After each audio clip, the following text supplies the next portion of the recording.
Hi there, I'm Mia, and at 29 years old, I find myself freshly divorced from my husband, Fred.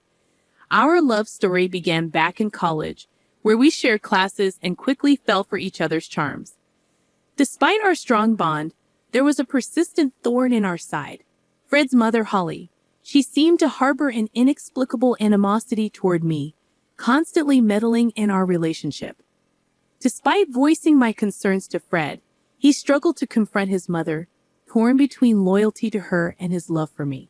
Eventually, I resigned myself to endure Holly's unwarranted criticisms, believing Fred was inadvertently feeding her ammunition.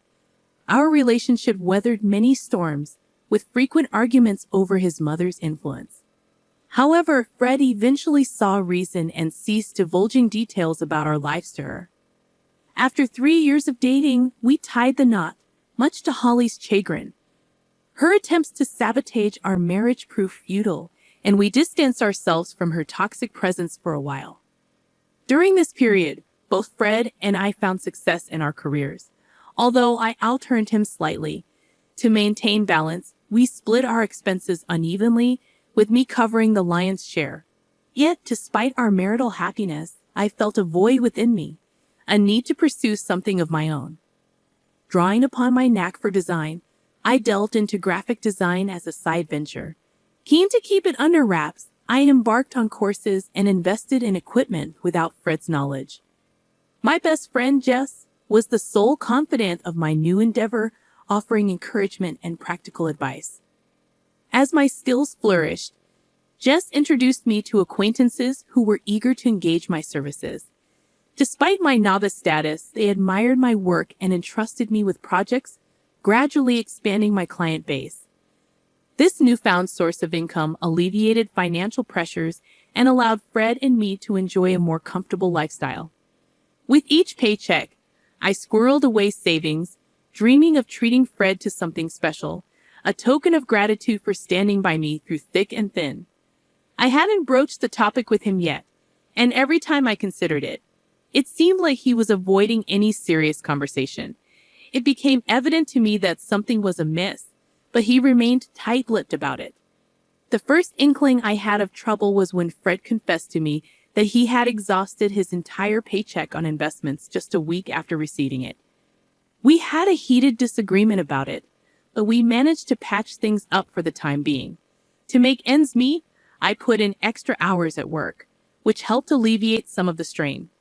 The following month, Fred repeated the same pattern, leaving me feeling exasperated. I couldn't fathom how he could squander his earnings so recklessly. In my frustration, I lashed out with hurtful words, though I later regretted my outburst. However, when the same scenario repeated itself for the third consecutive month, I reached my breaking point. I have become more cautious with my finances, working tirelessly not just at my day job, but also with my burgeoning graphic design side business, which was increasingly becoming our primary source of income. When Fred once again found himself strapped for cash, I was fed up. How could you let this happen again? Have you learned nothing? I admonished him. Despite his attempts to justify his actions, I refused to shoulder the burden of his financial irresponsibility any longer. It was a tough decision, but I made it clear that I would not be bailing him out this time. Fred's reaction was one of indignation and defensiveness, but I stood my ground. You can't gamble away your entire paycheck and expect me to cover for you, I asserted firmly. I won't enable this behavior any longer. Our argument escalated, with accusations hurled back and forth. In the end, Fred stormed off, leaving me to grapple with the turmoil of our crumbling relationship. In the aftermath of our confrontation, I couldn't shake the feeling that there was more to Fred's behavior than met the eye. Suspicions began to creep in, and I couldn't help but wonder if Holly, his overbearing mother, was somehow involved. Determined to get to the bottom of things, I decided to do a bit of sleuthing while Fred was out. It didn't take long for me to uncover the truth. Fred had been deceiving me. With access to his bank account, which he had unwittingly left logged in on my laptop, I discovered that he had more than enough funds squirreled away, contrary to his claims.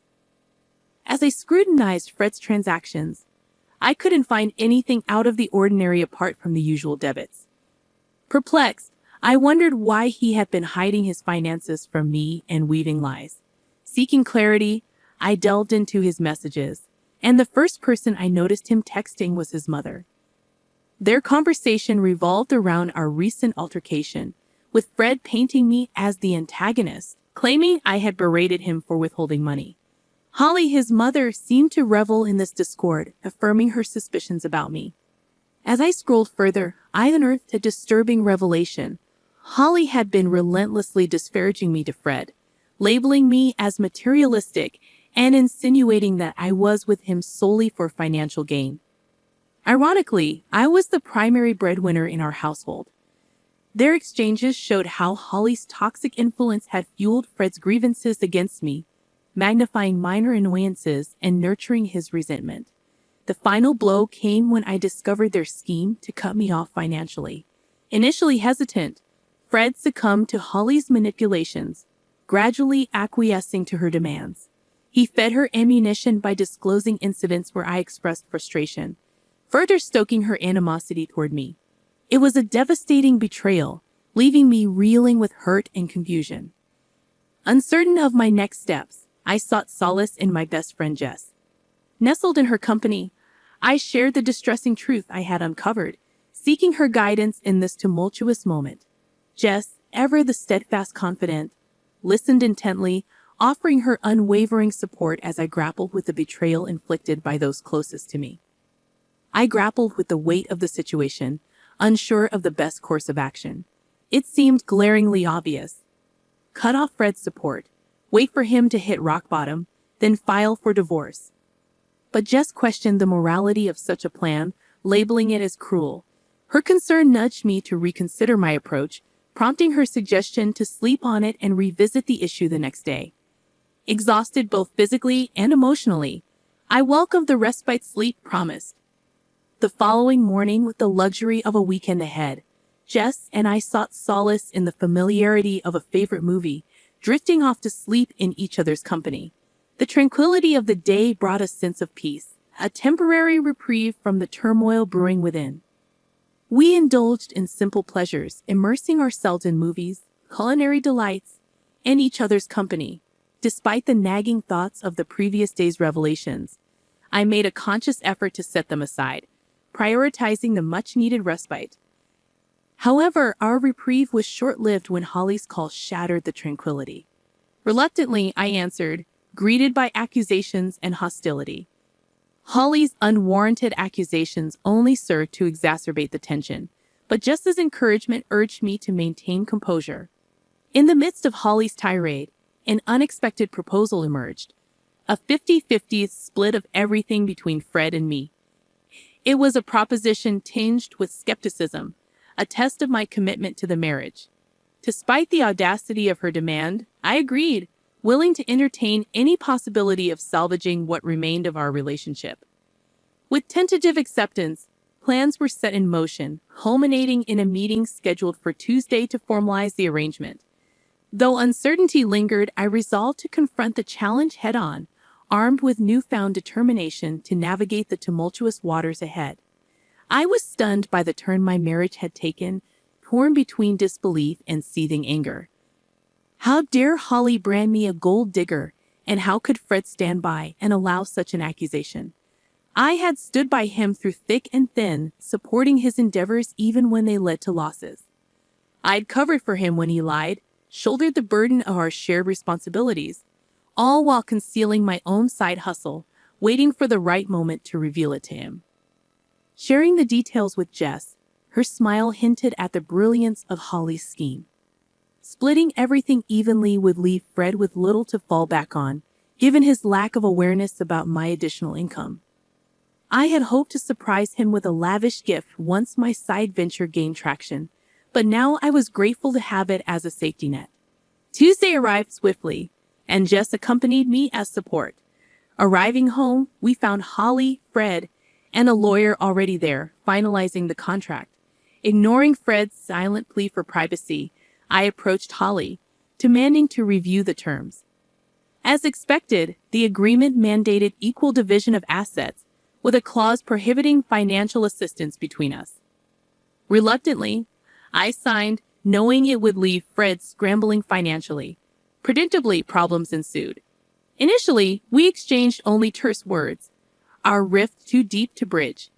Yet living under the same roof necessitated some communication. Fred attempted to breach the divide, but I remained aloof, resentful of his complacency. Eventually, tired of his persistent attempts, I relented. Will you please just talk to me? We can't keep going on like this, Fred pleaded. His admission of missing our connection stung, juxtaposed against his willingness to sign away our financial unity. What do you want me to say, Fred? I retorted, my frustration palpable. Is that why you agreed to sever our finances completely? Fred's silence spoke volumes, laying bare the chasm between us. As we stood at the precipice of our shattered marriage, I grappled with the weight of our choices, uncertain if reconciliation was even possible. I just needed to know where your loyalty lies, Mia. Despite all the issues caused by your mother, you still choose to side with her. Is this truly what you believe is best for us? Please, Fred, don't speak ill of my mother like that. And what wealth do you possess that you're so concerned about? I don't understand. I'm simply trying to make things right between us. Can we not lash out at each other? There will be no reconciliation until that contract is null and void. It's only been 2 weeks since we signed it, and I've seen no evidence to suggest you're not here for the money. If you're struggling financially, just let me know. I'm willing to help. Wouldn't that be a breach of the contract? I won't risk violating it. Why are you making this so difficult? Can't we just be civil? I could see Fred grappling with conflicting influences, your mother's and his own. The Fred I married wouldn't have succumbed to such manipulation. That month, I diligently paid off our major debts, leaving Fred in a bind. With my share settled, I had more disposable income. Jess and I indulged in lavish outings, while Fred always had an excuse for his financial constraints. My graphic design side gig thrived, leading me to consider quitting my day job. Meanwhile, Fred struggled, his portion of the pantry often bare. While part of me empathized, I reminded myself he brought this upon himself. Holly's unexpected visit left me uneasy. Accusing me of stealing from Fred, she threatened to involve the police. Confused and defensive, I demanded an explanation. You're accusing me of seeking revenge on Fred because I don't like the contract he made us sign. Please, your son has been struggling all month, but it's not because I've stolen his money to fund my outings to fancy places. He has no money to steal, and you know it. And let's not forget who actually coerced us into signing that contract in the first place. You forced it upon us, and now your son is paying the price. Liar. I'm calling the police right now. Go ahead. I haven't taken a single cent from your son. Then how do you have so much money? Your job doesn't pay that much more than Fred's, and he's told me you've cut back your hours. I have another business on the side, a graphic design venture that I plan to surprise Fred with. But thanks to your meddling, that plan went down the drain. I was even going to use the money to buy you a car. How much do you make from it? More than you think, you see. I didn't lie. I was trying to do something good, and then you ruined it. If you care so much about your son, maybe you should be the one supporting him. With that, I handed the divorce papers to Fred. I had filed for divorce right after we signed the contract, holding on to them until the right moment. Fred's shock was palpable, but I felt no sympathy. Holly's satisfaction should have been evident, considering it was what she had been pushing for. Instead, she looked furious now that she understood the consequences for Fred. I informed them I would be moving out in 3 weeks, agreeing only to continue splitting the remaining loan payments. Fred tried to plead with me, but I remained resolute, reminding him that this was the consequence of his actions. In the following months, I found liberation from the toxic relationship. Holly contested the divorce, but with our assets legally separated, there was little for Fred to gain. In fact, he ended up losing more, unable to keep up with the mortgage expenses on the house we sold. He moved back in with his mother. Meanwhile, my business flourished, and I gained lucrative opportunities with big brands. It was a blissful and rewarding period for me. I'm grateful I had something to fall back on, sparing me from the fate Fred endured. Perhaps this will serve as a lesson for him in the future, but that's not my concern anymore.